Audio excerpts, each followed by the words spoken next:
Welcome to the New Process Podcast. Learn all the tools, methods, and best practices combined with people, emotions, and a human-centric mindset to rethink your process and push it to the next level. And here is your host, Mirko Kloppenberg. Yeah, welcome to episode 51 of the New Process Podcast. Today, we'll explore a very interesting practical example of a journey to process orientation. To be more specific, we're going to explore the journey of Lufthansa Technik's procurement processes to process orientation. Therefore, I'm talking to Lars Müller. Lars has been process and project manager at Lufthansa Technik since 2015. In this position, he takes over the role of a process architect for the procurement processes of Lufthansa Technik Group. He's one of the most advanced and well-experienced process architects I've ever met.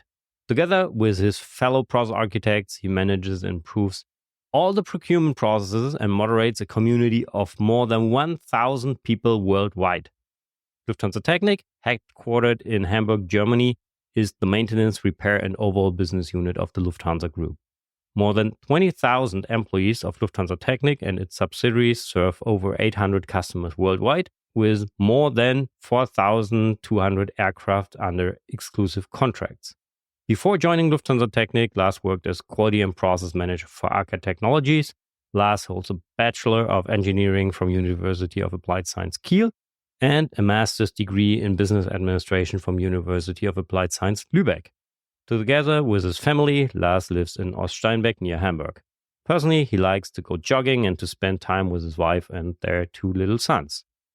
In this episode, Lars and I will deep dive into their journey to process orientation. So you'll learn how the process world of Lufthansa Technik's procurement process looked like in the past, where they are today regarding process orientation and how they got there, what the learnings are, and what you can take out of this for your journey. Lars will also share more about his role as a process architect and give an outlook into the future. So, enjoy the interview with Lars Müller. And now, let's start to rethink processes.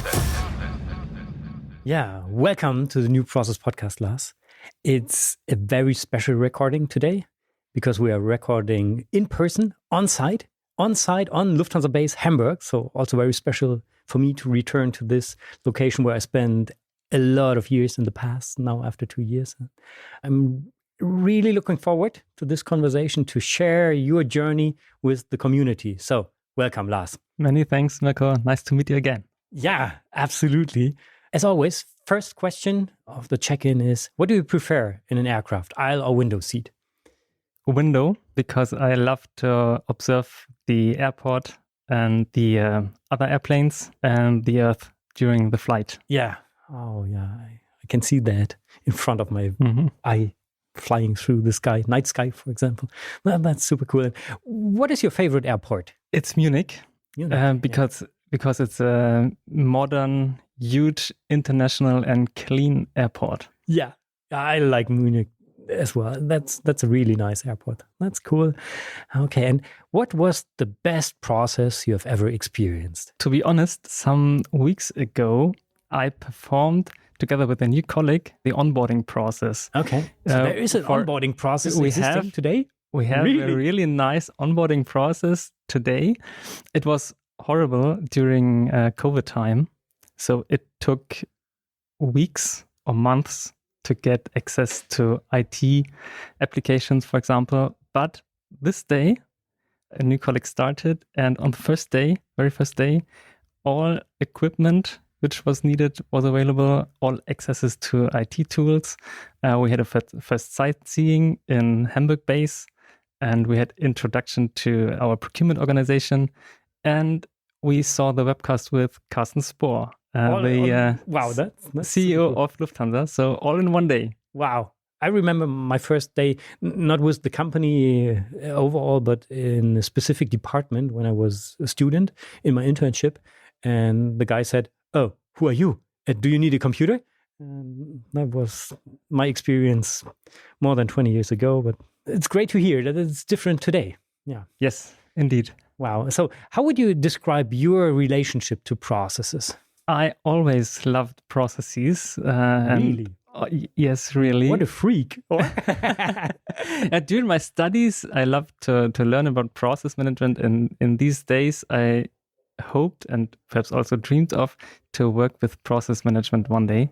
Yeah. And so I'm really glad that my daily business is about process management and designing processes and being process architect. That's super cool. Yeah. As you said, you're now working as a process architect, or you're working as a process and project manager for Lufthansa Technik's procurement processes.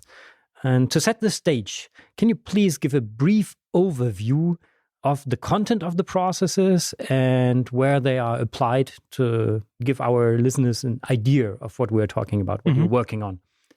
Yes. So the set of processes for Lufthansa Technik procurement, we call it our process house. Yeah. And this process house is divided into 3 levels. We have the management processes, core processes, and support processes. And in total, we have published around 150 processes, excluding process maps, or the process maps are in addition. And these processes apply to a global procurement community for LHT in Europe, Americas, and Southeast Asia. Okay. And the LHT procurement community has around 1,000 colleagues. Wow. So they are somehow linked to procurement because they buy something or they need something. So this is really the entire community. And we have 10 dedicated process architects who most and foremost take care of the core processes because these are most relevant for daily business in procurement.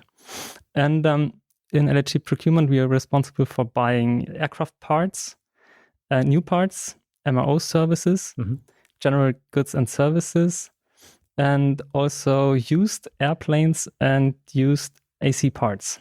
Sounds like interesting shopping. Yes, it is. That's cool. Yeah. Okay. I want to buy a used plane. Okay. Can I have an aircraft, please? That's cool. Okay. Yeah.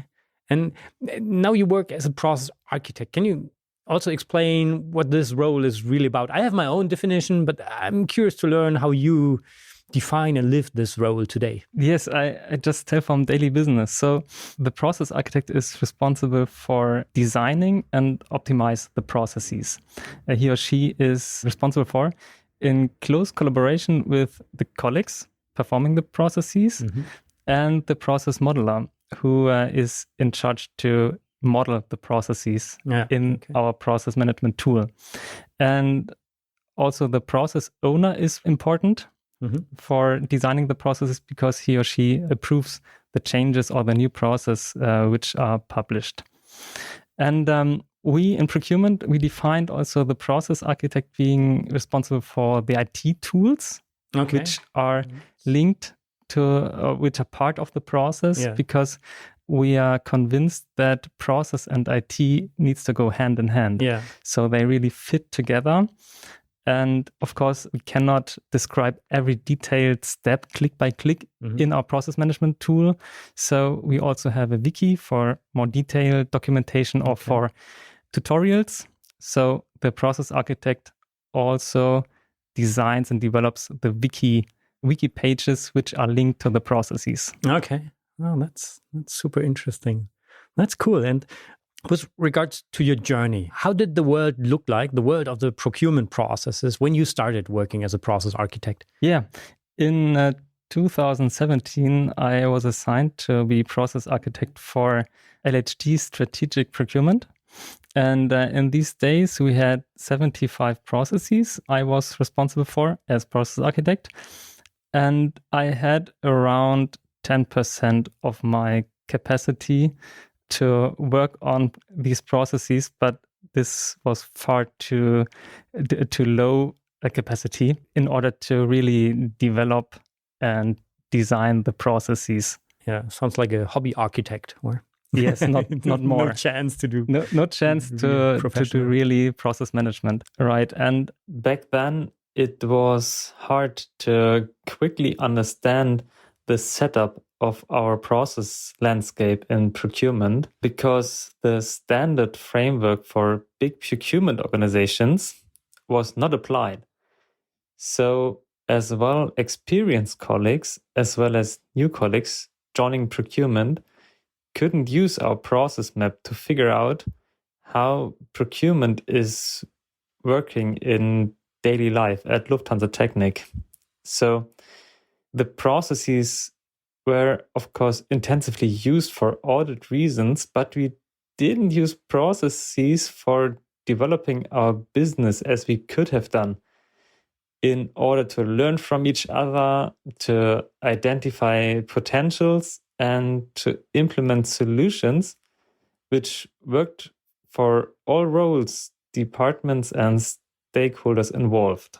Okay, and you said you were responsible for a number of around about 50 process models. 75. Oh, I'm sorry. I'm really bad at numbers. 75. Can you describe what one of these process models looked like, just to give an understanding? Because it's hard if you're coming from an outside world to get an idea of what this number really means. Yeah, for us, the process is 10 steps and 6 lines. And so this is the space we have for one process, and we have several roles, or each swim lane, like we call it, can be performed by several roles. So we have cover roles or one single role, and this is one process. Okay, so it's a fixed size template you're using. And if we're talking about an end-to-end process for procurement, you will have to go through several of these process models for the whole end-to-end process. Yes. Yeah, okay. Absolutely. That's important to know. So these processes are linked to each other. So you can hop from one to the other. Yeah, okay. Yeah, I like the way you're mapping the processes. That's super human-centric because it's easy to understand and easy to grasp what I really have to take into account when I execute an activity. That's super cool. So that was the world back then. What was the trigger to change something? Yes, when Corona hit us all, LHT started a company-wide efficiency program. Okay. And processes really got a major focus. So the management, like overnight, they focused on processes. That's super so interesting.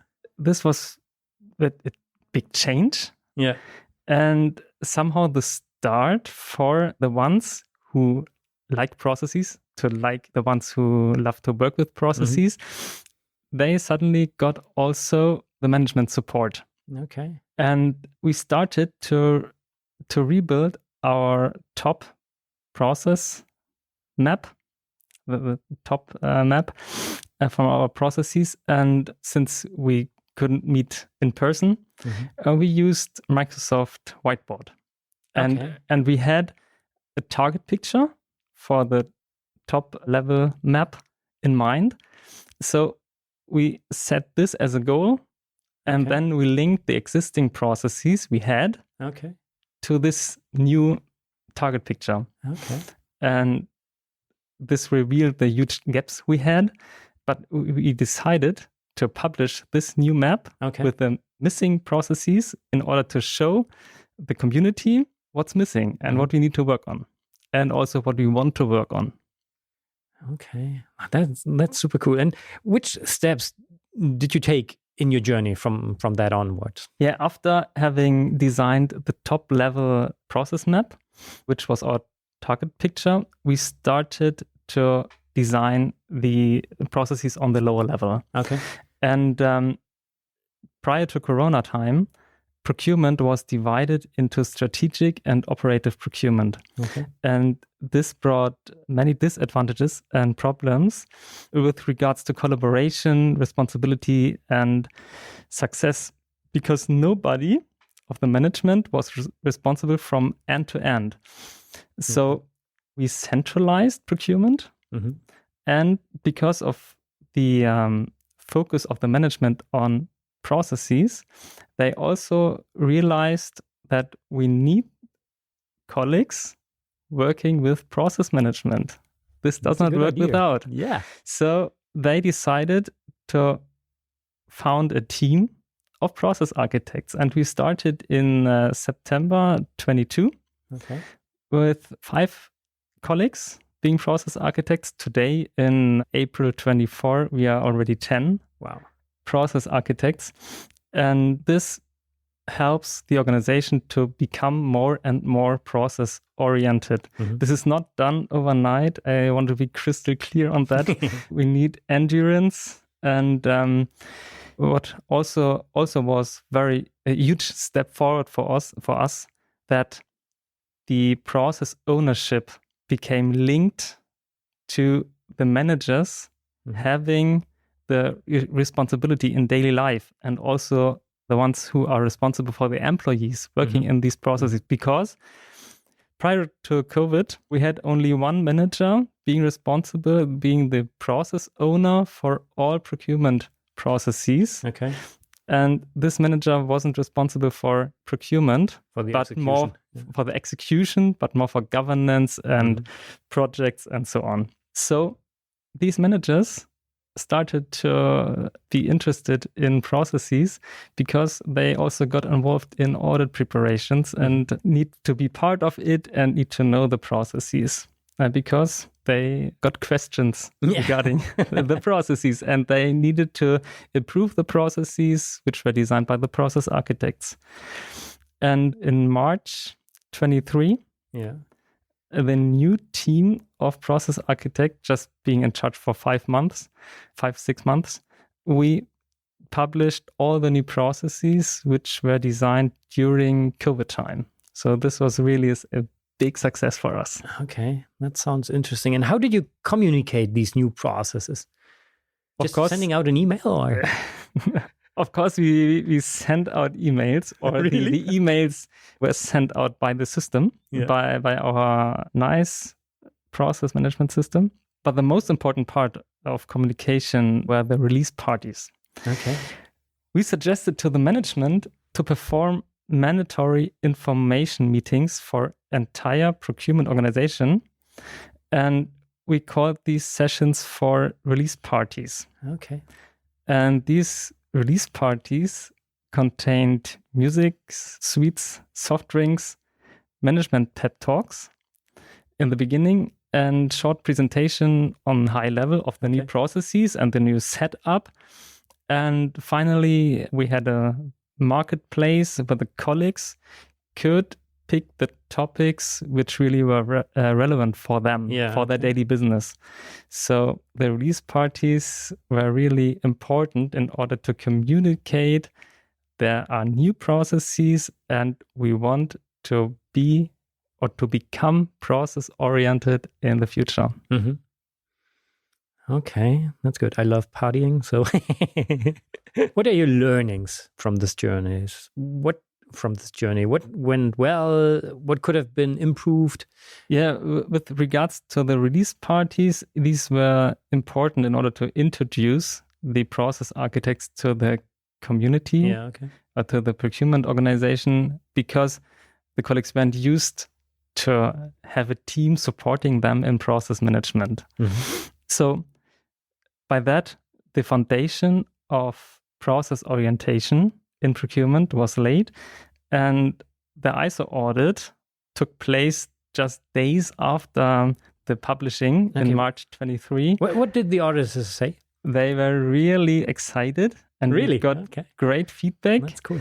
And this was really party for the team of process architects, because for many of them, this was their first job as process architect. So this was really a great success.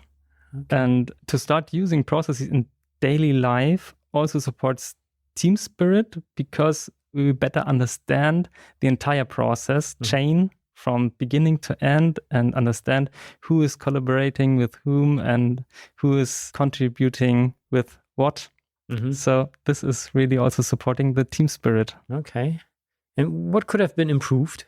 We should have had the entire international community in mind. We started with Hamburg, and we had release parties also in Sofia, but not in Miami, for example. In that extent that we really conducted release parties. So not to forget about the international organization. Yeah. Okay. This is a learning we had, and it's also important to dare to repeat, because process skills and process orientation, this needs to be trained again and again. Mm-hmm. This is not done by one release party. Yeah. And also expectation management is important, that we tell what are the process architects, what is their job, what is their contribution, what are they responsible for, and what not. Yeah. Okay. This is also important to tell the community about. Yeah. Okay.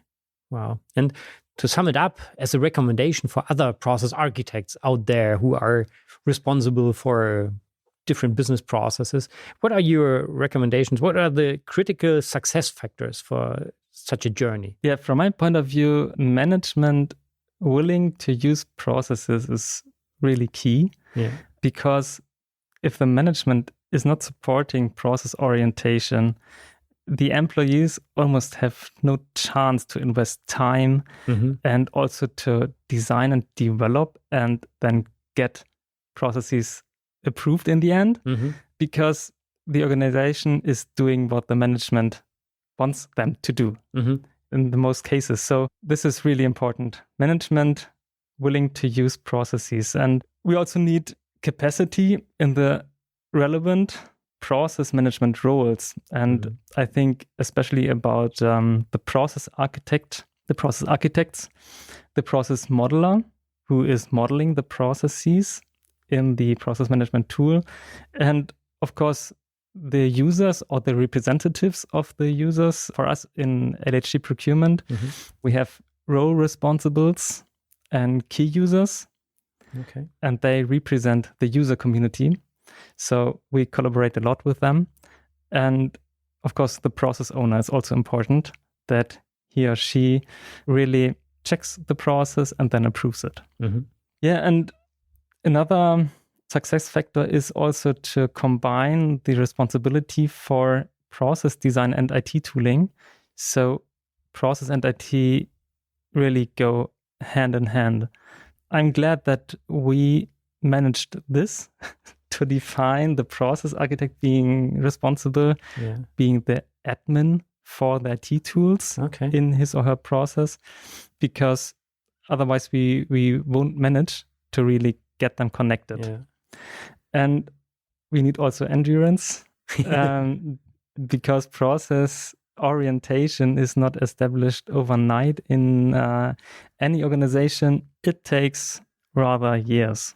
Yeah, absolutely. And looking into the future, what are the next steps? Yeah, for me, it's working on the further development of the process community by focusing on a high degree of implementation. So it makes no sense to design a new process, publish it in the process management tool, and then waiting for the system to send out the emails. Yeah. I need to do a lot more in order to make sure that the users really get to know the changes or the new processes. For me, I use a lot Teams. So I have a channel for my user community, for the processes I'm responsible for, and I provide open hours. Yeah, and of course, wiki documentation. I share links, and I try to be active and share the information and be engaged. Okay. So did you think about starting a process podcast, procurement process podcast for your community, or? Actually, I thought about that. Okay. I have not started that, but this is definitely the next step. So maybe this is the first episode of the upcoming podcast. Yes. Just a trailer. That's cool. Yeah, okay. Yeah, and then there's a very important tool in my process, which I and my colleagues, we relaunch it because the first launch wasn't that successful. So this is also something I am working with. Okay. That's super interesting. And I still remember when we met for the first time, it was in Lufthansa Seeheim, the Lufthansa Training Center, also the location of the New Process Conference. You being participant of the new process architect journey. And a lot of things had happened since then.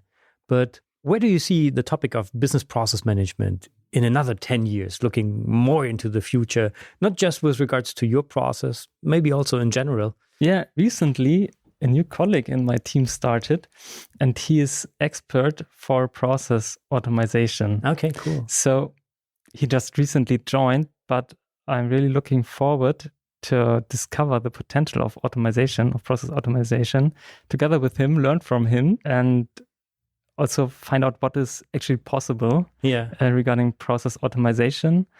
And I'm curious what this brings to procurement processes in the future. And also, of course, machine learning. I'm sure that Lufthansa Group will make use of these opportunities also in our process management tool. Yeah, that's super interesting. And this is also one of the topics at the New Process Conference, as you know, deep dive into how Gen AI can help processes. Or actually, when we are publishing this episode, it has been a topic. And I'm super excited to dive deeper into this. And this will be really inspiring. That's super cool. Wow. So applying your overall experience to rethinking processes to get to a more human-centric business process management, for example, what are your top 3 recommendations to get to a more human-centric BPM approach? From my point of view, colleagues really need to identify themselves and their work in the processes. So the processes which are designed, they need to reflect their daily business and their contribution to the company's success. Okay. So this is, from my point of view, very important. Okay. Even the purpose, or so why are you doing this? Would you go that far? Is a spooky topic like process purpose something you already thought about? Or is it more technical? How do we contribute to the strategy? I think this is the next step. And I'm glad that to reach the step of, or the level of, every colleague in procurement knows in which processes he or she works and what is her contribution. And then the next level would be what you described. We need first to do the first step and then we go to the next. Okay. Yeah, but I really like that. And also I'm looking forward to learn how to do this. And I think processes need also be easy to understand. So the process modeling should be intuitive and the words need to be easy to understand, not just for experts. And short sentences and active language, that helps a lot. Yeah, linked to respective IT tools and documents and wiki pages at the right step when it's needed. This is also important from my point of view. And I already mentioned it, as process architect, I think it's very important to have a strong implementation power, not stop when the process is published and the system mail is sent out, but then really make sure that the content and the new way of working or new requirements really is known by the user. Yeah, this is what I think is important. Okay. That's super interesting. And just to wrap it up, what is your key message to our listeners to rethink processes? Yeah, I think it's helpful to think a bit self-critical about the own power of implementation. So I would suggest to rate my success in process management by checking if the processes really are used and helpful in daily life for my process community. And what we already talked about, make sure that process and IT go hand in hand because they cannot be separated in our today's world, business world. I have a bonus question, which we haven't talked about before. I'm curious if you're going to answer this, but I just learned there was an audit a few weeks ago. What did the auditors say with regards to processes, to your procurement processes? Were they happy or? They were happy. That's what I heard. Yeah, okay. And I felt very safe in this audit because we really had process management power in the entire audit set. Yeah. So we had all the process architects involved. The process architects were responsible for preparing the audit sessions, and they engaged their users in order to take part in the audit, prepare it. And it was somehow fun to prepare the audit because we knew that our processes are well designed, our user community knows the processes, and so we are prepared. No reason to fear about the date of the audit. That's super so cool. This was really fun, and having the capacity, it was almost relaxing compared to previous audits. To take part in these audit sessions. So I really enjoyed it. To be honest. That's what I thought, and that's what I heard, and completely different compared to nearly 10 years ago. Yes. Even this feeling now, that's so cool. That's good to hear. And I think it's important to talk about these emotions as well, and these feelings that you realize when you are in an audit like that, and I can rely on my community because they know the processes and they can answer what the auditors want to know. And it's not just because we're doing this for the auditors, because you are doing this for the people. You're doing this to give them something which they can use to do their daily business. And then they are also able to answer questions asked by auditors easily without preparing just for the audit. That's super important. And it's really fun also, it was fun to prepare the audit because the colleagues really were engaged they checked the process in detail. They opened the activities, checked the documents, and they found some potential for optimization, which we also use. So, and this was really in detail, right? It was not the process in itself which was wrong, but we prepared and they were engaged. So this was really good. That's super cool. And where can our listeners, they say, or I'm also one being audited from time to time, or I would like to change my process world into a direction I just heard about. How can they reach out to you? How can they learn more about what you are doing? I would suggest to contact me via New Process Pro. Oh, that's a good idea. Community, or via email or LinkedIn. So I'm happy to share more and to exchange.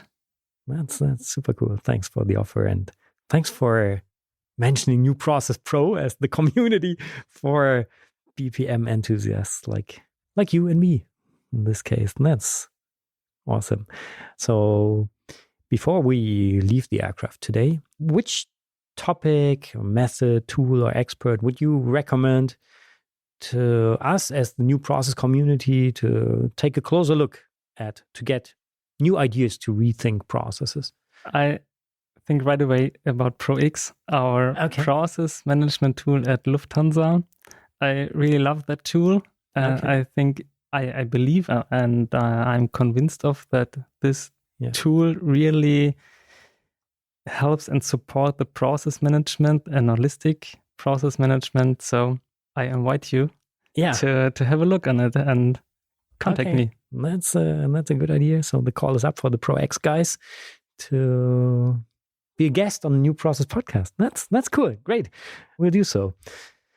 So before we leave the aircraft, is there anything else you would like to share with our listeners? Yeah, process management is not an end itself, but we should always aim for the benefit for the users of the processes, and also try to tell them about the benefits and try to get them engaged in process management.